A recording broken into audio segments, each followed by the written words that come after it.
Hey, by the way, did you know that this is going to be the last message in the book of 1 Samuel, at least temporarily, all right? We're going to finish it up this morning in chapter 30, and we'll probably come back to chapter 31 after the first of the new year, but next week, believe it or not, anybody know what the date is next Sunday? It's the 1st of December, okay? Believe it or not, okay? The 1st of December, and that means we're going to kick off our Christmas series next week. And we want to make sure we had enough weeks to be able to complete that. So this will kind of be the temporary halting point in our study in 1 Samuel. 31 messages so far.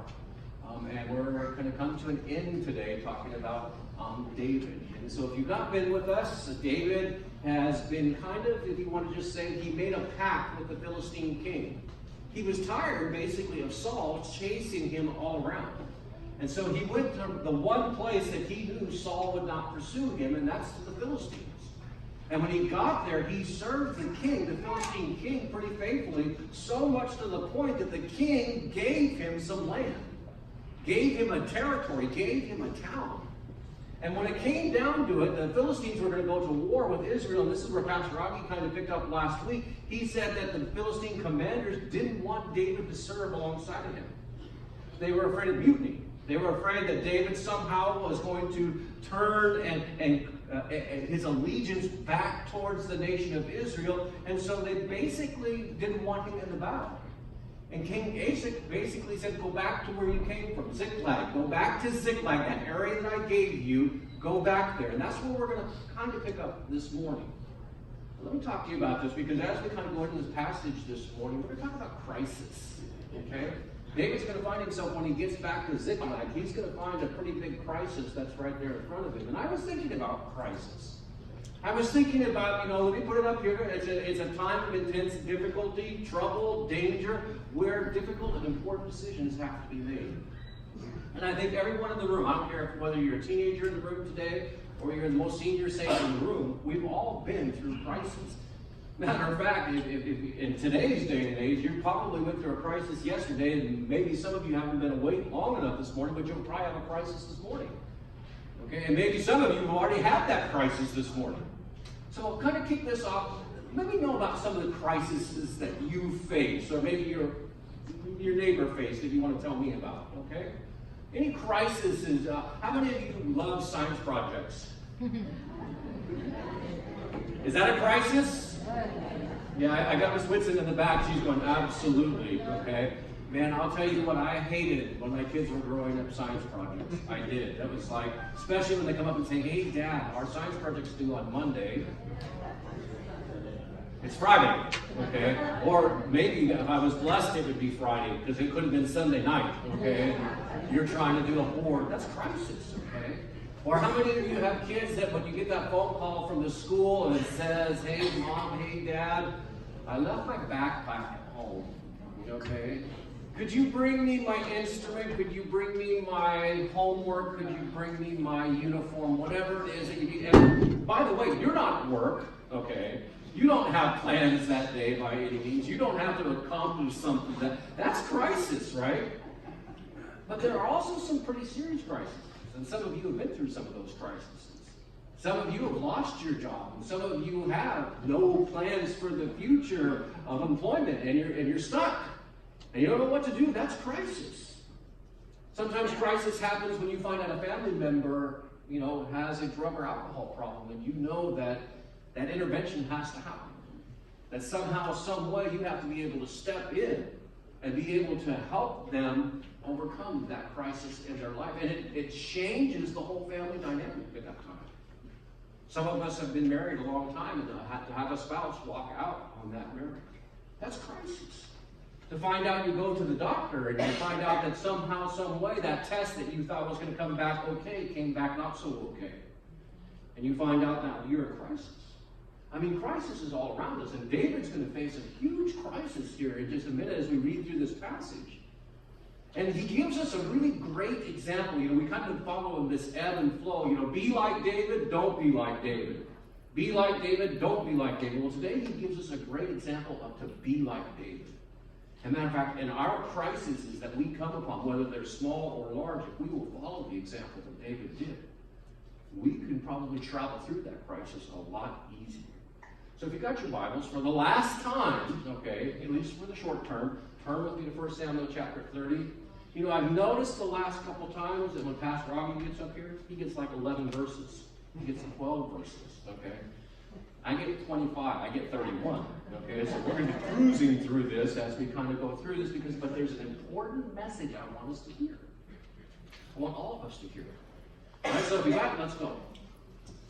It says, then it happened when David and his men came to Ziklag. This is the territory, this is the town that King Asa gave David. He says, on that third day, the Amalekites had made a raid on the Negev and on Ziklag, and had overthrown Ziklag and burned it with fire. And they took captive the women and all who were in it, both small and great, without killing anyone, and carried them off and went their way. When David and his men came to the city, behold, it was burned with fire, and their wives and their sons and their daughters had been taken captive. Okay, let's read a couple more verses, then we'll make some. It says, David and the people who were with him lifted their voices and wept until there was no strength in them to weep. Then David's two wives had been taken captive, Ahinoam the Jezreelitess, and Abigail, the widow of Nabal the Carmelite. Moreover, David was greatly distressed because the people spoke of stoning him. For all the people were embittered, each one because of his sons and his daughters. So I want you to picture this in your mind. You're lined up to go to battle with the Philistines against the nation of Israel. We had a great conversation about that last week. Was David really going to go to battle? I don't personally think so. But we're not sure. But no matter what, the Philistine commander said, we don't trust him, send him home.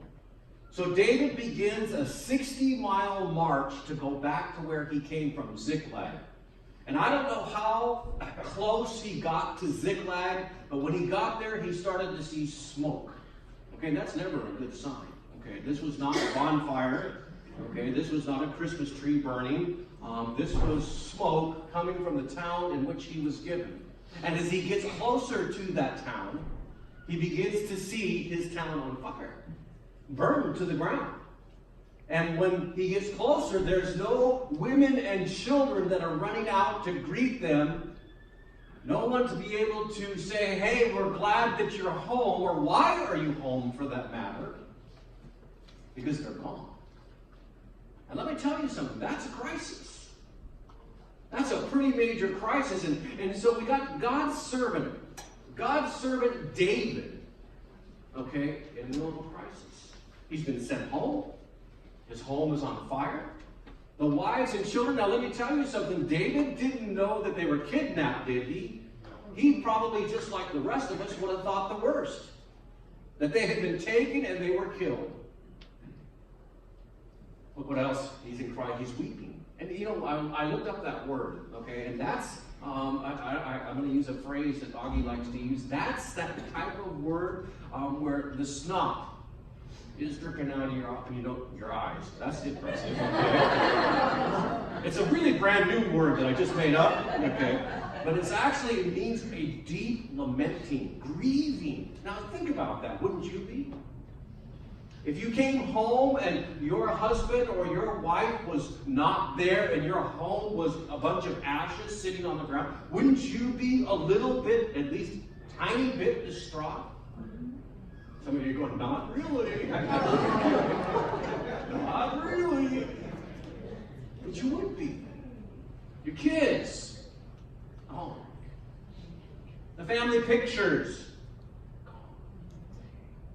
The memorabilia, the trophies.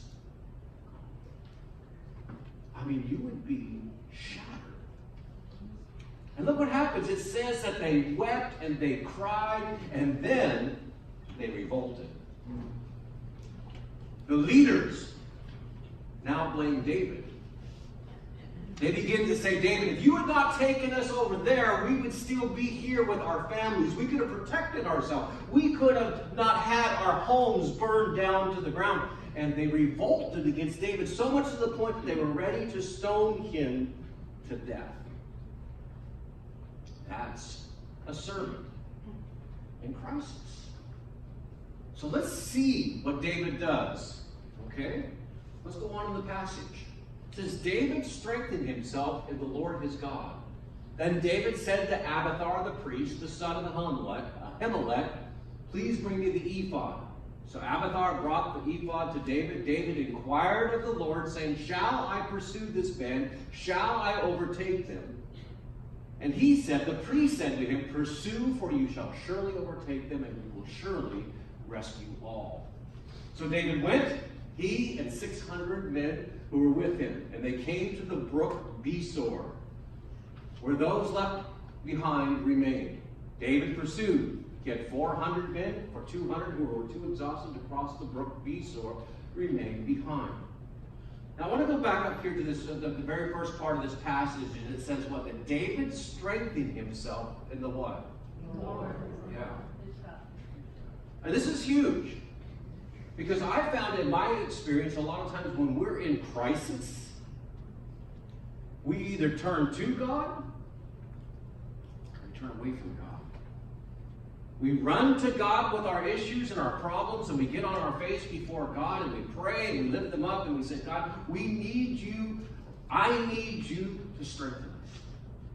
Or sometimes we do the very exact opposite, and we run away from God. So in your sermon guide, I have 3 don'ts. I want to talk about those very briefly and really quick, and you can fill in the blanks as we kind of go. First of all, in the middle of a crisis, don't try to rely on your own understanding. Now, this is tough for me, okay? Because I'm somebody that's pretty headstrong, somebody that likes to try to figure out things on their own. And I try to figure out why I'm in this crisis and how I'm going to fix this crisis and what do I got to do to alleviate the symptoms of this crisis. And so many of us try to lean on our own strength during a crisis. I'm going to tell you something. It wears us down. It wears us out. So don't rely on your own strength. What does the proverb say? It says we're not supposed to lean on our own understanding, but to lean on God. That's exactly what David did. Now the second one here is going to kind of blow you away for just a second. It says not only don't you rely on your own understanding of the crisis, don't turn to religion. See, there's a common thing today that people think somehow, some way, that if they do more, that they'll earn God's favor and God will get them out of the crisis that they're in. That is a bad theology. I hear people say, well, let's turn and we'll give more, we'll do more, we'll serve more, we'll worship more, we'll pray more. Look, that's all part of what I call a man-made religion. Where did David turn in the middle of his crisis? To God. I hear a lot of people, and I'm very proud, I believe that still the church that's led by Jesus Christ is still the hope of the world. I believe the church that is led by Jesus Christ, the gates of hell will not prevail. I believe very strongly in the New Testament church that Jesus gave us, but the church is not the answer to your problems. Amen. Jesus Christ.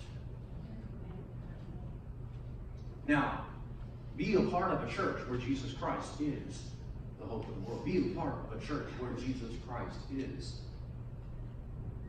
everything that you're looking for.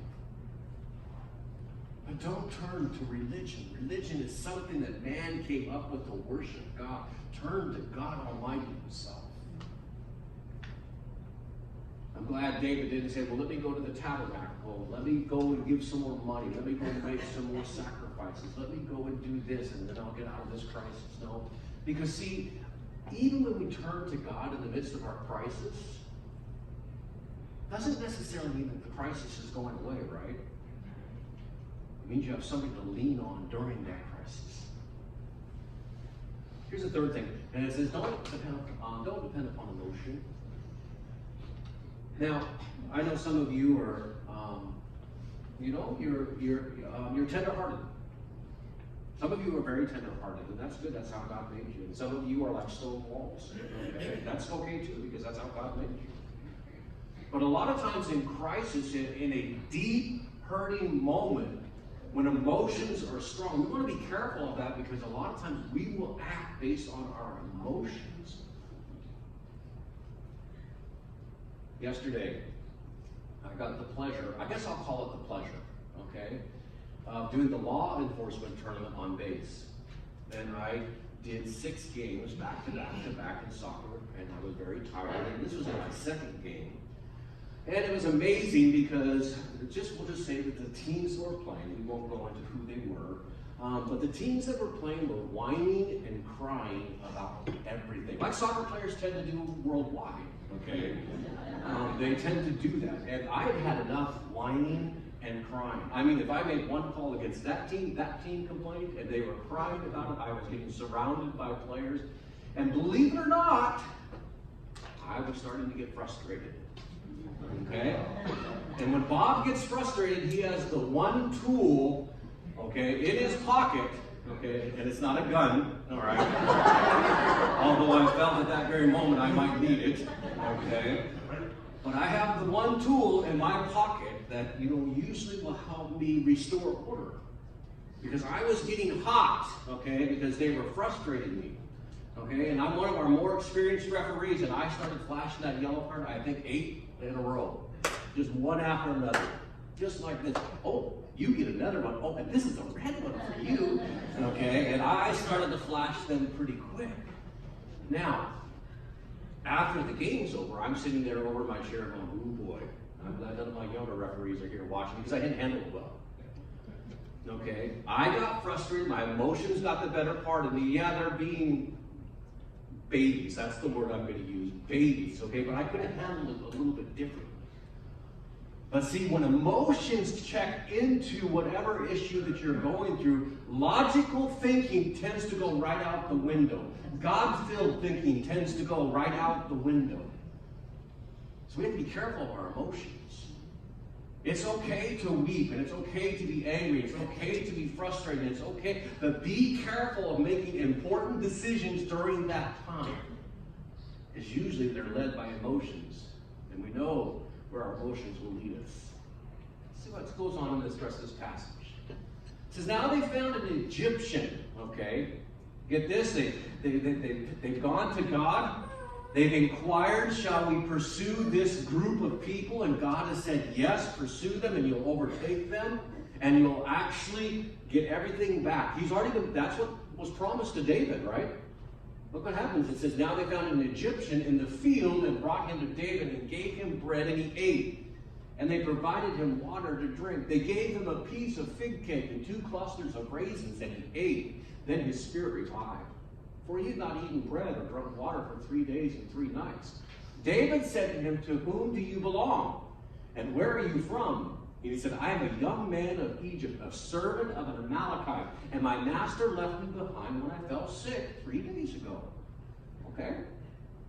We made a raid on the Negev of the Cherethites, and which belongs to Judah, and on the Negev of Caleb, and we burned Ziklag with fire. Uh-oh. That didn't go over probably very big with David. And David said to him, will you bring me down to this band? And he said, swear to me by God that you will not kill me or deliver me into the hands of my master, and I will bring you down to this band. Now, what are the chances? Okay, what are the chances that David would begin to pursue them and they would find an Egyptian on the side of the road that had been left 3 days ago, hadn't eaten, hadn't drank for 3 days, and oh, by the way, he just happened to be a part of the marauding band that had burned Ziklag. What are the chances? God provides. Now, you might sit here this morning and say, well, that's just a freak of nature. Wow, that's a coincidence. Wow, how lucky was David, right? See, I don't believe in that. I honestly believe that God has every single detail mapped out. I do. I believe that. And God provided this Egyptian. This is God's answer to the crisis.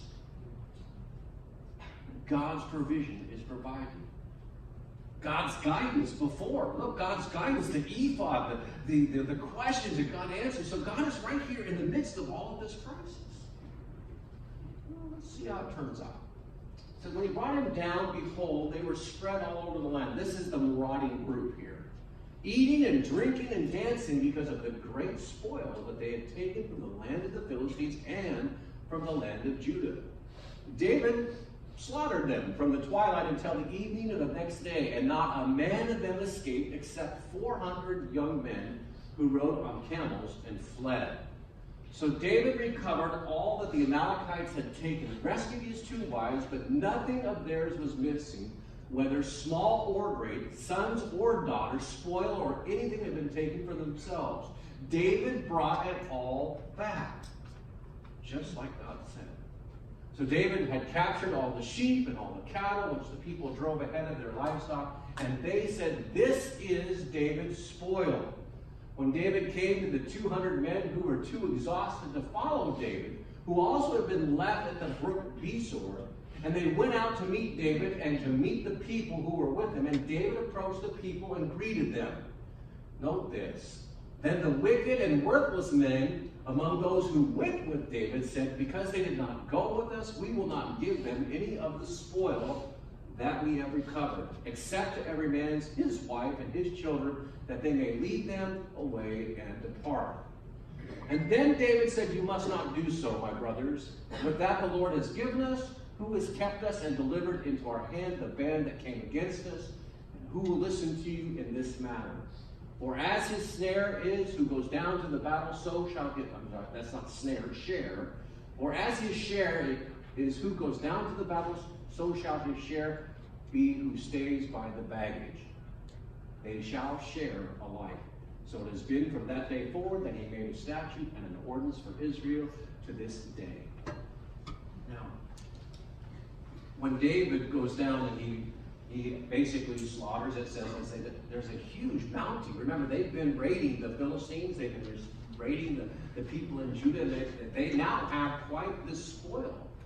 And they're about to take it back to what was their former city, Ziklag, and as they come back to the brook, where the 200 men were, because they were too tired to cross over the brook, it's amazing that the 400 men that went with him across the brook and did the battle, they come up with this great plan. Hey, let's keep the spoil to ourselves. They were too tired, or too lazy, or whatever you want to call it, to cross the brook. So let's keep it for ourselves. And David comes up with a really great response. Hey, we didn't win this battle. God won this battle for us. And whatever we have, we're going to share with other people. Every person's going to get the same amount. Okay? Whether they did the battle or whether they didn't the battle. I like to say that this is God's grace received. Now think about this. When you became a Christian, if you're a Christian here this morning, God's grace has been shined upon you. And I don't know if we understand that completely. We've done some pretty cool things up here on the stage when we talk about God's abundant grace and how much he has blessed us.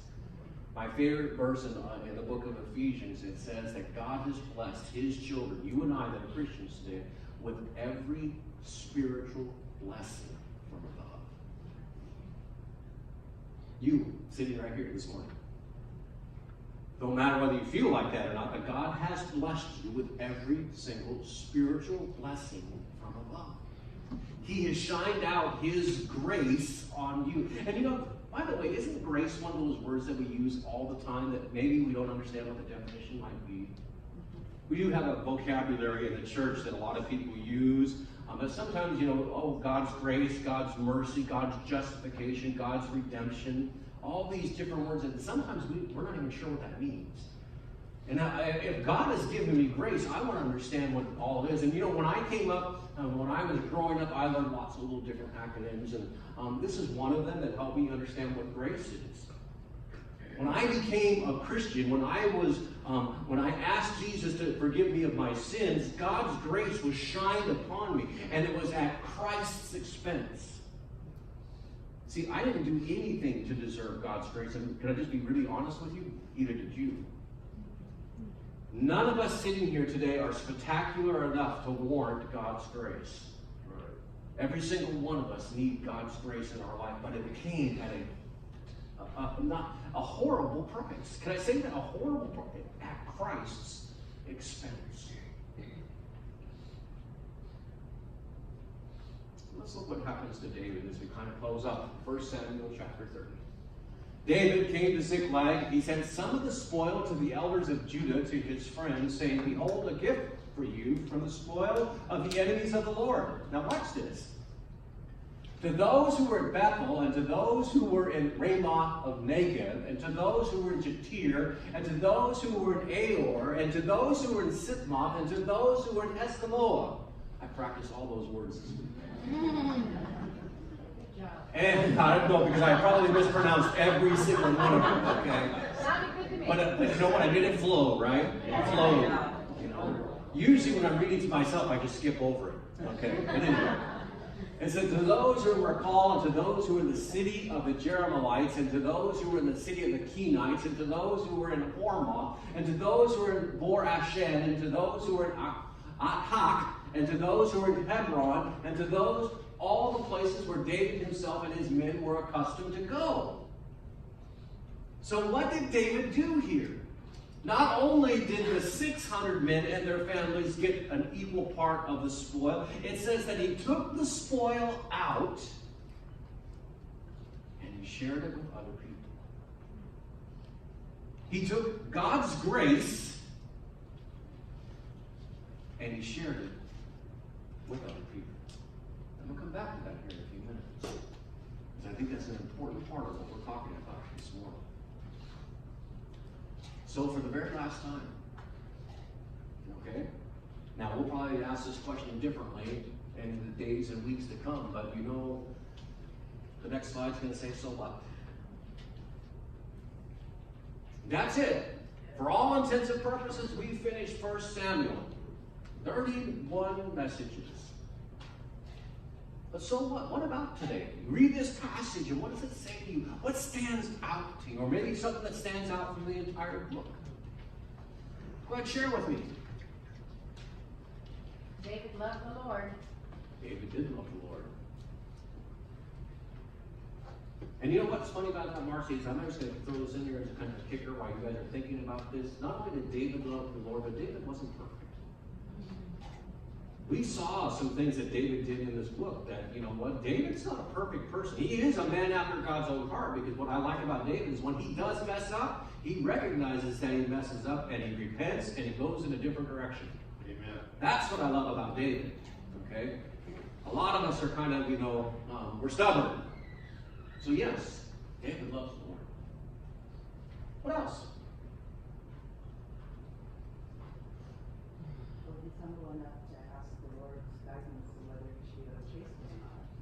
We like that, Kelly. Kelly said basically, David inquires of God. He strengthens himself in the Lord and inquires of God. Now, I think that's powerful, because a lot of us, you know what, we would have been weeping, we would have been crying, and then we would have gotten mad, and then we would have wanted revenge, and then we would have taken off on our own accord to try to find out whoever this was and try to follow them and take matters into our own hands.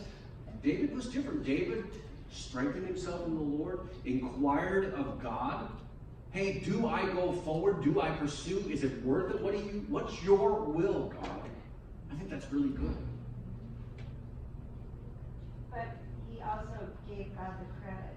Oh, I like that. And Sharon said, when his men, what does it say, the worthless men, when they wanted to steal the spoil for themselves, David looked at him right away and said, look, we didn't win this battle.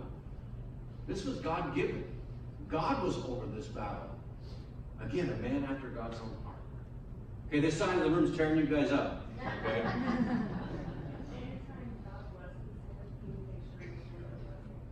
I like that in this passage. Okay, I like that in the passage that whatever David was blessed with by God, he made sure it got passed on to what other people. It's pretty cool. Yes, from this side of the room again.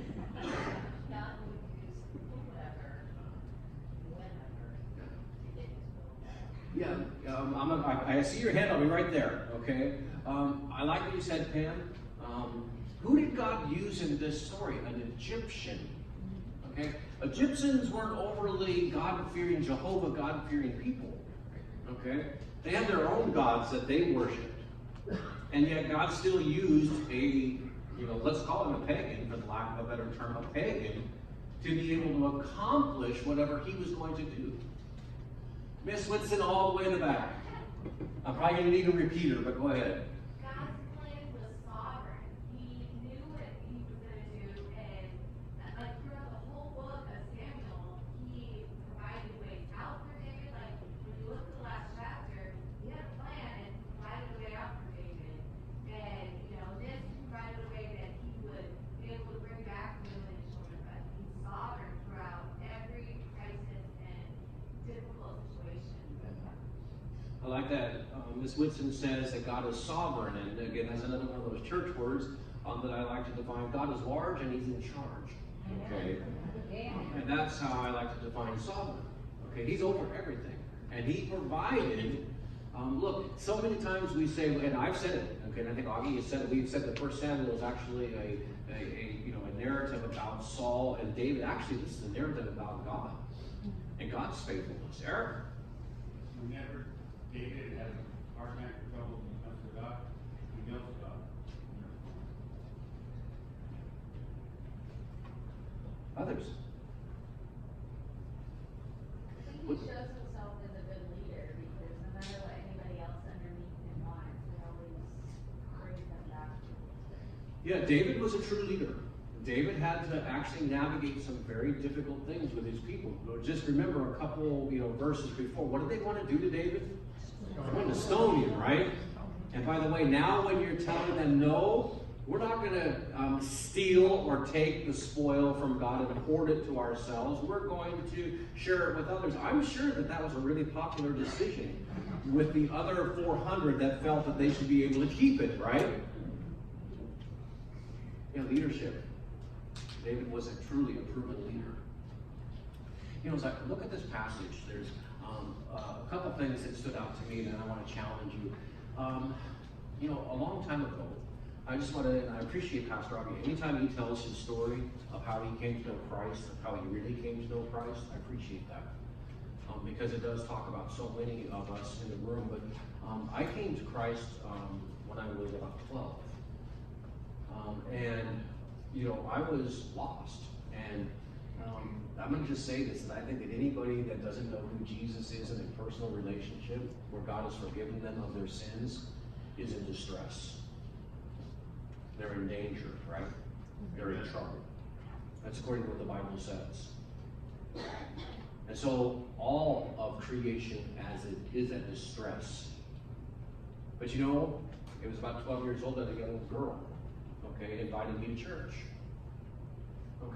I really didn't even know who she was, to be honest with you. She wasn't like the cute girl in the first seat, that I'm going, I've got a crush on her. But she just maybe it was a challenge from their pastor to go and invite somebody to church, and she did, and I went. And I went for several weeks, and I heard the gospel of Jesus Christ over and over. And one Sunday, I walked up, and I'll be honest with you, mostly because I did not want to go to hell.